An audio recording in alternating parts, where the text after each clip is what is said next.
We're coming in. So hit record. Are you recording? We're recording. Of course. I'm in charge.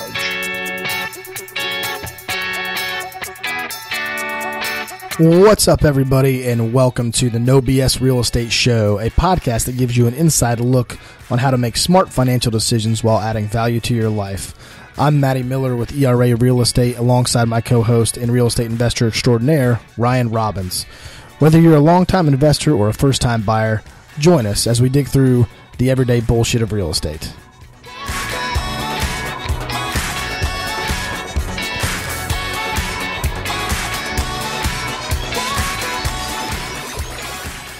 Come on, let's speed this thing up. Come on.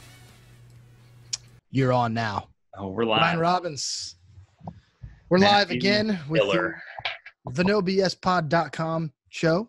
I don't know, the No BS Real Estate podcast, whatever we are, the No BS Real Estate show. Whatever episode. We could just be the No BS show. I mean, if we're at some point, we're both in real estate, obviously. We talk about all that fun stuff, but maybe one day we'll just turn it into the No BS show. Maybe we'll just have like a weird cult following, like a Joe Rogan type of thing. I mean, I doubt it, but We can dream. I mean, we can try it. I mean, if people just want to listen to us talk about life, like what's going on. So, I mean, how was your weekend? Weekend was Just FYI for the listeners, this is Monday, but this is going to be posted on Friday. So secrets to the show when you're busy. I know. Yeah. Weekend was good. It was, I'd say busy, but I didn't really do anything. I was just busy around the house trying to catch up on some projects, but I didn't actually do anything real estate related, business-wise real estate. So that was a nice. I was weird. I got up early in the morning on Sunday. I went and ran a sign down to a new listing that I listed on Saturday morning. And then I think I listed a rental property on Sunday. Like I kind of got just weirdly 2 hours worth of work in every morning, and then just kind of literally zoned out for the rest of the day. Like just, if you called me, I just didn't care. I just put my phone away. Like, Listing is down in St. John's. Yep. You saw that one online. How are you getting activity-wise? Good so far. Not even a showing yet, which is weird, but I posted it on Saturday. Okay. So I wanted to get it up earlier. However, I was waiting on photos to come back through. They looked great. I was also waiting on a quick video to be produced, which I'm still waiting on. Actually, I just got it back literally about 10 minutes ago. So I did a video versus Fiverr. So we're going to check how that works out, because I did a little bit of live. I did a Fiverr video, found a videographer on there for like $70. $70, and I sent him the photos and also some video footage on my gimbal. But my video footage honestly was not that good. Be perfectly. I mean, it looks okay. Yeah. But it's not great. I moved too fast through it. It was kind of a waste of $70 at this point. I may post it up just because it's still content. You can still see the property, but it's not great. I'm thinking about just going through on listings like that. Pretty much anything right at that 275 or above, I'll just do full drone footage on. Yeah. At this point. Like, I feel like any agent that's trying to save you money by not spending money on quality photos, or even drone footage, is one of those things. It's like, all right, like, can you really fly through my St. Johns County property that everything is the same on every property? And do I really need a drone footage? Like, is that really necessary? Now, if it's luxury, I'd say 500,000 or above. Yeah, definitely do drone footage. You're going to make your money. Like, Come on. So it's to me, I've talked about this before, but having some sort of commission schedule, hey, look, if we're doing it at 6%, to me, realistically, I think even at 250, if you're doing a listing for 6% right now, and it's a $250,000 listing, why? I've always thought about doing packages. Like, I've always thought about doing packages. Hey, I'll do it at, my full price package is going to be at 3% commission. And then my half level is going to be at 2.5, and I'll do a 2%er. I'll do a 5% listing. But you're not going to get the at that point. No, you're going to get my photographer that's going to go out there and give me $75 with photos, and I'm going to plop a sign in the yard, and that's all I'm going to do. Yeah. Which the scary part about it is that's what some people do anyway. That's what most people do anyway. And by the way, you might get a follow up with me every week, whatever. Like, I'm not going to like follow up with you every day. I'm not going to share statistics with you.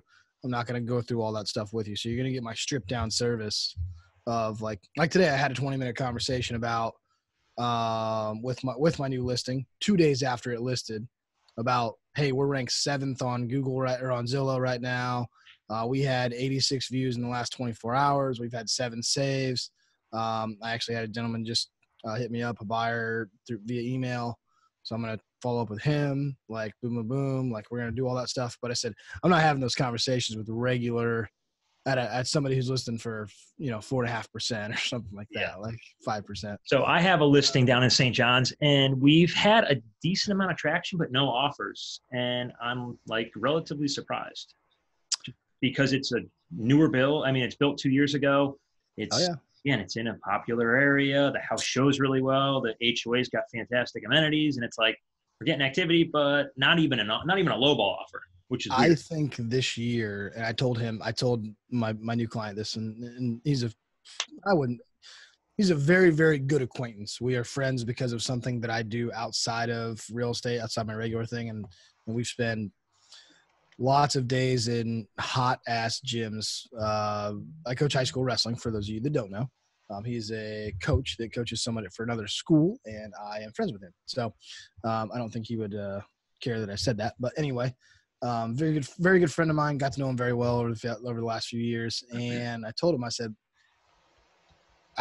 we had 61 days on the market was how long before properties in his neighborhood got an offer. I said, expect every bit of that at this point right now. I said, I just feel like this year, and this is me being a crystal ball, I feel like this year in Jacksonville, Florida, / maybe just Florida in general, or a lot of the country, you're going to see a legitimate slowdown in the seasonal months that we haven't seen before, I don't think.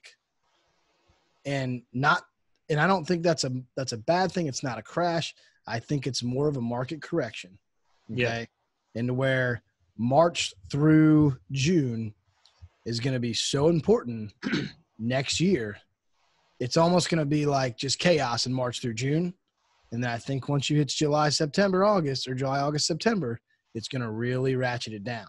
So it's going to put a premium, because 2 years ago, you could have put a property up on fucking Christmas Day and you'd have had an offer by New Year's. Yeah, exactly. You'd have had 3 of them. Like that was the whole point. Like this is to where it was 12 months year round, no stop, no break. It was a little bit of a slowdown in the winter months, but not like a month, not a bunch. But I feel like this year is going to be that one, like just feel it coming. Like it's going to slow down a little bit. I'm wondering if people are just becoming a little bit more strategic, because it used to be if it was a great house, you would get multiple offers, but there was also activity in the sense of like, hey, let's just lowball them and maybe they'll take it. I feel like people have just steered away from lowballing because they're like, hey, look, we know sellers are a little bit more educated at this point. They're going to kick your offer to the curb and you're not going to have any opportunity. So if you're not serious, don't even waste anybody's time. Well, I'll tell you what, the consumers are far more educated than they ever have been. I just had a conversation with a couple today that they're going to rent this house out of the beach that I just listed. It's a $2,700 rental house out in Jack's Beach. And I'm like, they're young. They have some money. Like, okay, what's the reason why you're not buying? And it's like, well, you know what? We feel like the market's going to turn here very soon. So we're just going to wait. We're going to wait 2 years. And I'm like, when I thought about it, when 2 days ago or whenever I had that conversation with, I was like, probably making a mistake. But now what I just said, maybe they're right too. Maybe they know something that I don't. But again, we're getting to the point where prices are ridiculous again. Yeah. And it's going to happen. Like it's inevitable. At some point, the market's going to slow down and turn the other way. Like, and it's going to happen. There's no arguing that it's not going to. It's going to happen. The only thing that I always think about is, okay, well, hey, I'm going to take 2 years. What if it still continues to climb? Maybe it's slowly, but it's still climbing for the next 2 to 3 years. Sure. And then it levels off. It doesn't necessarily dip too much. Which I think now you've waited, and yet. Oh yeah, and you waited 5 years all of a sudden, and you're kind of now you actually get that too. 5 or 10% of worth of equity where. And that's, I think, my point is, I think the market is still going to continue to rise very slowly. It will be crazy in the summer. It will slow down in the winter. And I think the winter time is going to be very important not to list your property in the winter. Or the other side of that is, I want to list my property in the winter because there's less competition. Everybody's going to be in the rat race in the summer hey, I want to list my property in the winter because there may be less buyers, but there's also less houses on the market. So you have both ends of that spectrum. So in the grand scheme of things, the way I explain that is it really doesn't matter when you list. It's just a different market. It's a seasonal, less buyers, things move slower. You may get the same price, you may not, but there's no way you'll ever know. Yeah. Until we I think go back statistically. There's always, I feel like, a slight hiccup this time of year because school's starting. Well, I don't know if it's starting today. Everybody's crazy. Today in Duval County. So it's yeah, today. Yep. As far as catching it before the school starts, those people are already gone. So now you're kind of picking up the people that are not in a rush to get in before school goes back. So with that, not that I necessarily was thinking about chatting about iBuyers, but I'd seen a post, actually somebody locally here, talking about Zillow on the second quarter. I think they ended up losing. How'd they do this month? This month. Well, I think their Q2 earnings just came out, and I think they lost. I want to say, I'm trying to find it for whatever reason I can't. I think it was 70 million, 72 million, something like that. Like, didn't they lose like 125 in quarter one? No, it was like 40 million in quarter one. So it's more. So it's grown. So it's getting worse. So 40 million quarter one. Fantastic. 70 million in Q2 here. And I want to say it was like something like on average, they lost $3,000 on every home that they sold is what it equated to. So here's a question for that is how long does that continue to go before they go pull the plug? Yeah, they pissed through all their seed money here. So here's the other thing. Florida realtors shared homeowners cost working with an iBuyer. So this report just came out, and on average, it says companies that offer homeowners cash upfront for their home with a promise that owners can just walk away are a relatively new phenomena with new players entering the business every month. Well, Opendoor is the largest one currently. OfferPad, Zillow, Redfin, all of these are coming out with these iBuyer programs.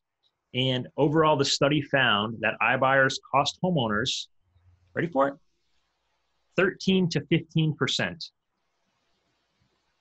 Depending on the iBuyer vendor, because I'm looking at the same article. So, so this is, again, that's what the study overall found. So they're pitching and selling it to everybody.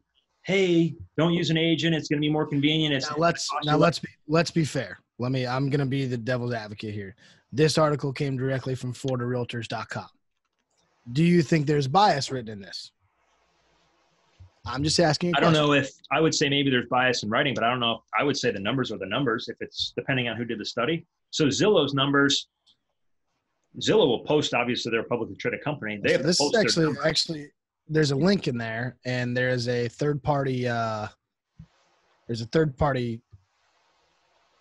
guess, company called Collateral Analytics that actually did the study. Okay. Who are they owned by? That actually, I have no idea. Probably. Hence the point, third party. Yeah. Keller Offers. That's not around here, is it? I've never seen Keller Offers, a division of Keller Williams. I don't know.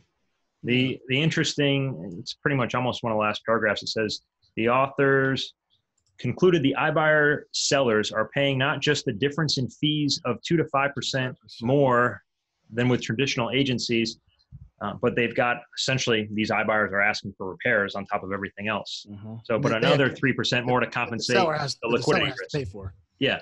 So it's like on top of the 2 to 5% more than your typical agency, it's generally another 3 to 5 because they've got the carrying costs and the liquidity that they've got to compensate for. So that's huge. Now, 13 to 15, it's not 13 to 15 versus 0 or 13 to 15 more than an agent. It's, I would say 13 to 15 versus 8 to 9 typically with an agent. I was going to say 10 on the high side. Yeah. So I would say, if we would, they have a 2-point spread here. So you said, it depends. And like I said, the iBuyer stuff works for people who money is not the issue. Or you've got you have to go. Yeah. Like you absolutely have to go. Like there's no ifs, ands, or buts about it. So, and you're not going to leave without selling your property like that. There are people that this will work for. It's just not everyone. And it's not at this point right now. for anybody as a real estate agent to really, really get concerned about these being in the market and being a player, I don't think it's going to affect many people that I know. I think it's going to affect, I think it affects some lower end people. I think it, I'd like to talk to a lot of sellers, that have done it and gone through it and then looked back on it 5 years later. Hey, 5 years later, should I paid 14% for them to sell it, blah, blah, blah, and me walk away? Like, should I have done that? Like, or just done whatever? So I think it comes down to the people that are going to benefit are the people that, because there's plenty of places around here. You could have bought 3 years ago for 150,000 and your house is worth 200 grand right now. Yeah. So you've got 50,000 worth of equity. I just did it real quick. 200,000 at 13% would be $26,000 worth of closing. 200,000 at 8% would be 16,000. So the difference between 174 and 184. So yeah, the extra 10,000 would be nice, but guess what? You only paid 150. You're still making $24,000 after you use Open Door.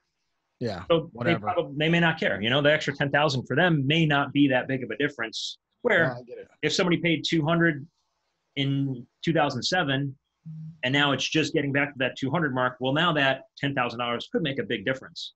Oh yeah, for sure. So yeah, no, it's like I said, it's an industry that is somebody's trying to crack. I just don't think at this point they're doing a great job of making that a reality at this point. I mean, it is a reality. I don't think it's going to be, I don't think in the near future, at least maybe 20 years. I don't know. I don't know how long it's going to take for something like this to replace an agent. Yeah. That's where to replace an agent. I think it can be a substitute in certain situations. I think it can work for some people's situations, but I don't think it's going to work for a majority of people. I really don't. So I think it's going to take away, 7 to 10% market share of the entire market of each city that it's in. And understand that while it's going to be in most of your major cities, it's not going to be in a lot of your smaller communities. So you know what? You're going to have to go through a realtor in your smaller communities because that's the only way it's going to be. Which may be my next move. Maybe I move to a small town in the Carolinas and I'm a realtor where there is no Speaking of which, or red buyer. Small town in the Carolinas, you had that bachelor party a couple weeks ago. I did. How was it? I mentioned it. I loved it. I want to go back right now. Yeah. That was my point. You're on a lake, some golfing. Yes. Funny that you should ask. I met one of the brokers there who actually played in a locals golf event that we actually all played in together. Oh, really? I got paired up with that guy. Actually, I did not get paired up. He was in the group in front of me. And then we had beers at the bar with one Michael Lewis. And he is this is great, by the way. This is the life. He's the local fishing guide, the local real estate broker, and local barman. And when I say barman, he'll be at the bar. That's what he does. I'm like, dude, I want that guy's life. I was going to say, I always envy the real estate shows where you see the guy and it's like they're on a boat traveling around the lake, but that's what they're doing, He's looking at houses. He's looking at lakefront houses. Yeah. Like he's got a boat. He's like, oh, if you want to go out on the boat, let me know. And I'm like, well, there's 9 of us, so it's going to have to be a big ass boat, but either way. Then you've got that part of the market cornered and he explained to me, he's basically like, I have a large portion of the north side of that lake covered. And I'm like, okay. That's what he's like, I don't get everything. You miss some, you lose some, but if you're selling a couple $1 million mountain estates every 6 months, you're probably doing okay. Yeah. I mean, that's one of the things. So anyway. And it keeps you connected in the community. Oh, for sure. Running the fishing side of it and everything else. His grandfather, his great-great-grandfather is actually Lewis and Clark. Like the Clark from Lewis and Clark. Like seriously. His website explains it all. Like his family's been in that area of the country for generations, for that long. Like he is literally a descendant of Lewis and Clark. I don't know what the exact name is, but yeah. So anyway. Interesting. Well, man, I have got to get running. I have some errands this evening that I have to do. It was a pleasure to catch up. And yeah, no, this was good. From a housekeeping standpoint, yep. I want to thank everybody that's subscribing. We are up to 57 Ooh. On YouTube. That's huge. So Thank you for those of whoever you are out there subscribing. And then as whoever you are, wherever you are, thank you. Leave us some comments. We actually had somebody, let me log that on real quick. Somebody had left a comment when we did our maintenance tips and tricks. This will be what we end with here. Okay. So he had talked about toilet rust. This will be one for our management as well. So he had heard, let's see, if you put 4 500 milligram vitamin C tablets in the toilet and leave them overnight and flush in the morning, supposedly it'll clear up that rust that you get on the bottom of the toilet sometimes. So okay, give that a shot. Vitamin C, who would have thought? Vitamin C. In most recent episodes, we are averaging about 20 downloads per episode. So just FYI. So there's at least 20 people listening. Hey, and we're 2 of them. Thank you, 20. Thank you, 18. 18 people. All right. So moral of the story is we know that we're never going to make money doing a podcast, but that's not why we're here. We're here to give people quality information, help them out with anything that they can in real estate. And overall, just we're 2 dudes that kind of like to talk a little bit. So you know what? If we get enough YouTube subscribers that we can afford a private jet, all right, we will make a list of every subscriber and we will travel and you get a ride on the jet. But it has to be solely provided by just YouTube stream income. So that's the case. That's the case. I'm quitting selling real estate. We'll do the first. I'll have a podcast about real estate, even though I'm not in the business anymore. That works. There we go. We'll do the first in-air podcast. Yeah. It'll be the BS podcast. Yes. So thebspod.com. So anyway, my phone's blowing up, trying to figure out what's going on. And right, I will holler at you later. Close it out. All right. Sounds good. We'll see you guys. See you, man. Oh, that means I got to start the outro. Start the outro. I do that, huh? One way to end it. Thanks for listening to our podcast. If you enjoyed this episode, there's a few things I'd like you to do. Subscribe, leave a review, and head over to nobsrealestatepodcast.com where you can connect with Matt and I on all of the platforms we're on. Also, if you could do us a favor, leave a message letting us know what you enjoyed about the episode and what you'd like to hear about going forward.